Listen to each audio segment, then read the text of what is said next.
gotta keep my noise down because it's really late here. It's like 10 to 1 in the morning. As you can see, I'm at work today with the Canadian Army Reserves. I have been very blessed to be offered to join a IA exercise this weekend as a reservist. So an IA is an influence activity. Honestly, I don't know entirely what's involved in it, which is why it's going to be exciting getting involved with an exercise like this. Lots of intelligence officers, lots of high-end rank structure that I'm going to be involved to talking with and getting involved with this exercise.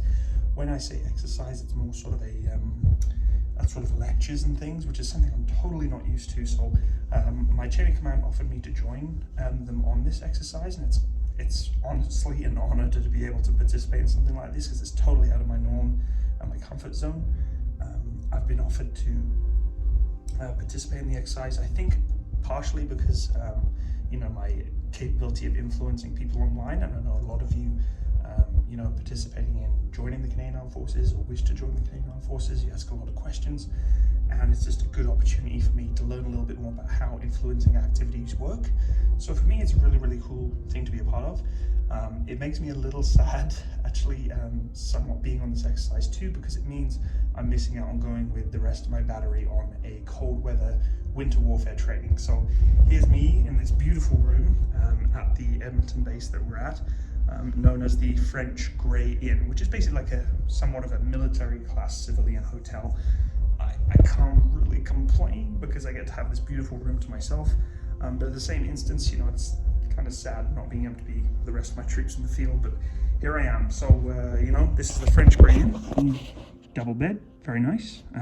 Fridge, microwave, TV, very, very nice features to have. So we'll start this video off with just hello, and this is what I'm doing, and then I'll go through the weekend and give you some updates, and maybe we'll see some interesting developments this weekend, and I'll learn something new. So I'll try and share it with you guys, and we'll go from there. Okay, catch you in the next one.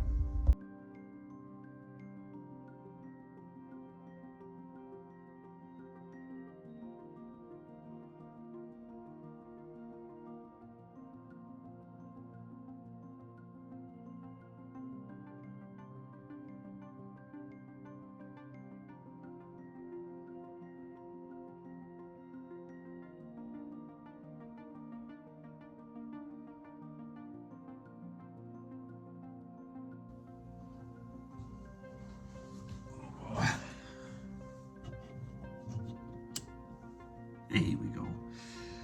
Hello folks, so it was a long day today. So definitely an eye-opening session today. I'll just take my boots off as I go here. So we did quite a few lectures, briefs today. Something a little different that I'm not used to is influence actions and influence operations. We learned a lot about sort of cyber warfare, the kind of dynamics that can happen when you talk about the ways in which you can influence or people can influence military decisions, whether it be via social media or all sorts of different information that is kind of hard to disseminate because it's not something I'm trained in doing, but definitely an eye-opening experience to learn a little bit about something that's nothing to do with putting rounds down range on the guns. So it was really, really cool. I definitely want to get more involved in it for sure. I want to learn more about it. Influencing others is something I do primarily on YouTube, which clearly you're seeing right now. But I think from a military standpoint, it'd be more fun and a lot more interesting to actually get involved in some training that can give me some skills and attributes that may want to push me towards a different direction in the military. I don't know. The amount of information that we were given today was a lot.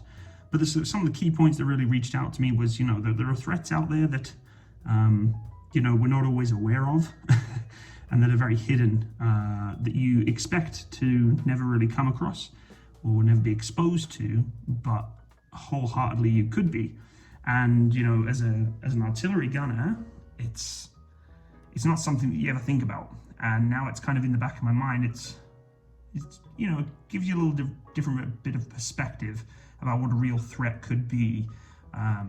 Electronic threats, cyber warfare, electronic warfare, social media. There's all these different things that you just don't really think about much as a soldier nowadays when you first join. But it did open up some interesting questions and some stuff I'd like to share with you guys. For instance, you know, those of you who are interested in being part of the intelligence world and sort of the IT or cyberspace world, there's so many opportunities that I wasn't aware of, that I'd never heard of before. And coming to an event like this, which is fairly, unique, gets to give you the opportunity to see all sorts of different things that you would never normally see if you were just out on a normal field deck. So it was a bit of a privilege and an honor to be actually able to come to this IA weekend and learn something completely new. And I got to meet some interesting individuals too, a lot of obviously high-ranking individuals and specialists who work with influencing actions and operations on a day-to-day basis, passing on their own experiences about, going to Latvia and other different countries that they've been involved in. So really, really cool to hear their own sort of their backgrounds. The stuff they've been involved in is incredible.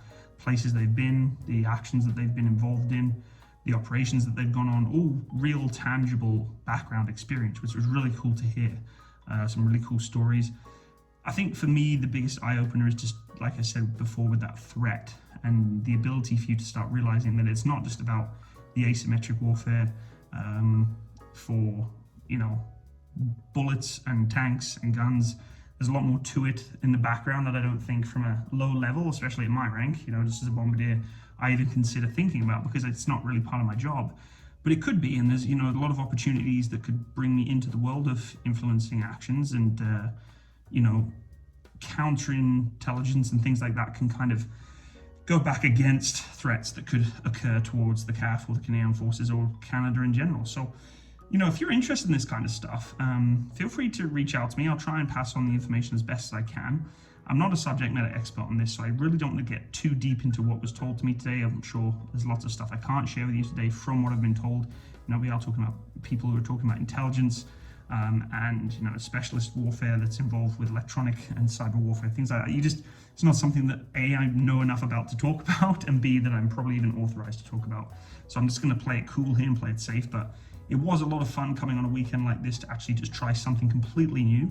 Although I wasn't able to join my troops on my winter warfare exercise, I'm sure they're watching this right now screaming at me, but I think this is a great chance for me to just see something new, totally unique. Even in the British Army, I never really was exposed to things like this. So, and it's given me another door to open up in my career and think, maybe I want to do some courses and see if this is the way I want to go, because being a social media influencer just on YouTube is fun, but could I make a career out of it in my military world too? So something to consider. Anyway, if you do have interest in this kind of stuff, folks, you're more than welcome to message me, whether it be on, in the comment section below, Facebook and all that good stuff, Discord, and hopefully we can have a chat about it. And if you are interested, then good luck to you. And yeah, that's it. So thanks again for joining me, everyone. I will see you on the next video. All the best. Bye-bye.